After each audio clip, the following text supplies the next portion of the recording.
जय हिंद दोस्तों, वंदे मातरम। रामचरण इन दिनों काफ़ी सुर्खियों में। ऑस्कर अवार्ड जीत के आए हैं भैया नाटू नाटू गाने के लिए, तो ऑब्वियस सी बात है हर तरफ चर्चा तो चलेगी। लेकिन इस बार उन्होंने कुछ ऐसा कहा है जिससे कि शायद हर कोई या तो वाकिफ होगा भी या फिर हर कोई उससे अपना एतबार भी दिखा सकता है। दरअसल इस बार उन्होंने नेपोटिज्म के ऊपर बात करी। नेपोटिज्म हाल के समय में एक ऐसा सब्जेक्ट बनकर आया है जिसको लेकर लोगों के अंदर एक प्रकार का विरोधाभास भी रहता है। जहाँ एक तरफ लोग बोलते हैं कि नहीं ये चीज़ गलत है, वहीं पर कई लोग ये भी बोलते हैं कि नेपोटिज्म से तो बचा जा ही नहीं सकता, क्योंकि ये सिर्फ मूवी इंडस्ट्री में नहीं बल्कि हर जगह पर है। ऐसे में क्या कुछ कहा है रामचरण ने, जरा जान लेते हैं इस वीडियो में। नेपोटिज्म मतलब कि भाई भतीजावाद के आरोपों ने फिल्म इंडस्ट्री खासकर कि बॉलीवुड का बहुत नुकसान किया है। पिछले 2 साल के अंदर बॉक्स ऑफिस पर डिजास्टर साबित हुई बॉलीवुड के सुपर सितारों की फिल्में इस बात की गवाह भी। अभिनेता सुशांत सिंह राजपूत की रहस्यमय मृत्यु के बाद तो नेपोटिज्म के खिलाफ लोगों का गुस्सा भड़क उठा। इस वजह से सड़क से लेकर सोशल मीडिया तक पर लोगों ने बॉलीवुड फिल्मों का बहिष्कार करना शुरू कर दिया। माना गया कि नेपोटिज्म दीमक की तरह फिल्म इंडस्ट्री को खोखला कर रहा है।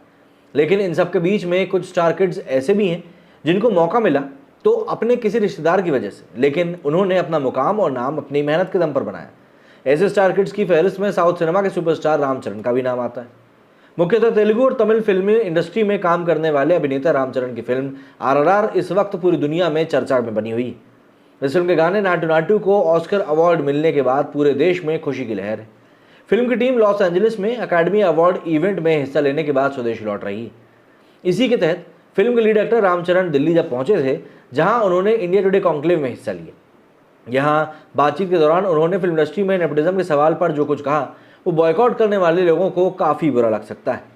दरअसल अभिनेता से पूछा गया कि फिल्म इंडस्ट्री में नेपोटिज्म के बारे में वो क्या सोचते हैं। इस पर उन्होंने कहा कि देखिए, पत्रकार का बेटा पत्रकार बनने की इच्छा रख सकता है, एक डॉक्टर का बेटा भी डॉक्टर बनने के बारे में सोच सकता है और बनता भी। तो ऐसा है कि इसी तरह मेरा भी शुरू से ही फिल्मों में काम करने के प्रति झुकाव रहा। मैं एक फिल्मी फैमिली में पैदा हुआ, इसी में पलकर बड़ा हुआ, मेरी पैदाइश ही फिल्म स्कूल में हुई। तो ऐसे में मैं इस कला को नज़दीक से जानता हूँ, देखता हूँ, इसके बारे में समझता हूँ, इसे जीता भी हूँ। ऐसे में मेरा यहाँ होना किसी को हैरान नहीं करता है। ये मैं मानता हूँ कि कोई आपको आसानी से एक अवसर उपलब्ध करा सकता है, लेकिन वो आपकी बाँह पकड़कर आपको आगे नहीं लेकर जाता। मैं पिछले 14 साल से फिल्म इंडस्ट्री में वो अपनी मेहनत की बदौलत हूँ। या कोई भी कलाकार अपनी प्रतिभा की बदौलत ही सफल हो पाता है। प्रतिभा बोलती है।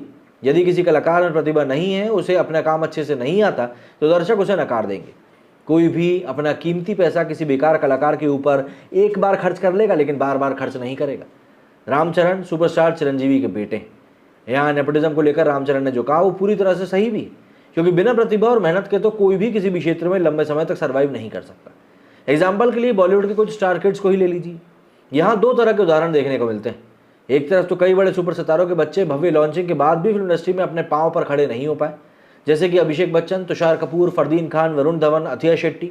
वहीं दूसरी तरफ कुछ स्टार किड्स ने अपनी प्रतिभा और मेहनत के दम पर अपना मुकाम बना लिया है, जैसे कि आलिया भट्ट, जानवी कपूर, सारा अली खान। अभिषेक तो सदी के महानायक कहे जाने वाले अमिताभ बच्चन के बेटे हैं, जो कि 80 साल की उम्र में भी सक्रिय हैं। उनकी डिमांड है।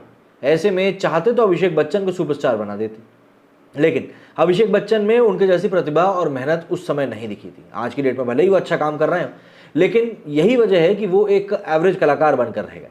अभिनेता जितेंद्र के बेटे तुषार कपूर को तो कुछ फिल्मों में काम करने के बाद खुद ब खुद ही बाहर होना पड़ गया। यही हाल फरदीन खान और वरुण धवन का भी है। वरुण भी इस समय अपने करियर की ढलान पर ही है। उनके उलट आलिया भट्ट ने अपनी मेहनत से अपने ऊपर लगे नेपोटिज्म के दाग को पूरी तरह से धो दिया है। उन्होंने पिछले कुछ सालों में जिस तरह की फिल्में करी हैं, उनमें उनका अभिनय देखकर हर कोई उनकी तारीफ करता है। हाईवे, राजी, उड़ता पंजाब, डियर जिंदगी, गंगूबाई जैसी कुछ फिल्मों में उनके अभिनय को देख लीजिए, उनकी प्रतिभा का लोहा मान जाएंगे। उसी तरह से सारा अली खान और जानवी कपूर भी स्टार किड्स होने के बावजूद अपने अभिनय कौशल का लोहा मनवा रही हैं। जानवी कपूर तो फिर भी थोड़ी सी 19-20 है, लेकिन सारा अली खान तो अलग ही लेवल पर खेल रही हैं। इंडिया टुडे कॉन्क्लेव के मंच पर रामचरण ने नेपोटिज्म के साथ कई अन्य मुद्दों पर अपनी बात रखी। इसी दौरान उन्होंने ये भी कहा कि जब वो अपनी पहली फिल्म करने जा रहे थे तो पिता चिरंजीवी के पास पहुंचे। तब उनके पिता उनको सीख दे रहे थे कि अपने स्टाफ का सबसे ज़्यादा ध्यान रखना चाहिए। रामचरण ने बताया कि मेरे पिता चिरंजीवी ने मुझे मेरी पहली फिल्म के समय सिखाया था कि अपने लोगों का ध्यान रखो, उनकी इज्जत करो। यदि उन्होंने तुम्हारे बारे में बात करना शुरू कर दिया, तुम्हारा करियर खत्म हो जाएगा। तो मैं हमेशा अपने लोगों का ध्यान रखता हूँ। मेरे साथ जितने भी लोग हैं उन सभी का ध्यान रखता हूँ। मेरी फिल्म चाहे फ्लॉप भी हो जाए तो भी मैं अपने स्टाफ का पूरा ध्यान रखता। इतना ही नहीं, उन्होंने अपने मैनेजर प्रवीण, हेयर और मेकअप आर्टिस्ट विपिन और गौरव को मंच पर बुलाकर उन सब से मिलवाया भी। तो ऐसे में रामचरण ने नेपोटिज्म को लेकर जो बात बोली है, वो कई सारे लोग जो कि नेपोटिज्म को लेकर बात करते हैं उनको थोड़ी बहुत गलत ज़रूर लग सकती, लेकिन देखिए बात ये वाकई में सच है कि मौका कोई भी आपको एक के हाथ से 2 बार दिलवा सकता है। आदित्य पंचोली के बेटे सूरज पंचोली को देख लीजिए, आहान आहान नाम है, क्या नाम है, सुनील शेट्टी का बेटा जो है वो भी एक ही मूवी में आकर गायब हो गया है। तो ऐसे में कई सारे सितारे, सनी देओल का बेटा भी लॉन्च हुआ था, अब उसके बारे में भी कोई बात नहीं हो रही। तो कई सारे लोग हैं जो कि लॉन्च तो हो चुके हैं लेकिन सस्टेन नहीं कर पाए। अब ऐसे में नेपोटिज्म को लेकर आप लोगों का कहना है, कमेंट करके ज़रूर बताइएगा। मेरे इस वीडियो में फिलहाल इतना ही। जय हिंद, जय भारत।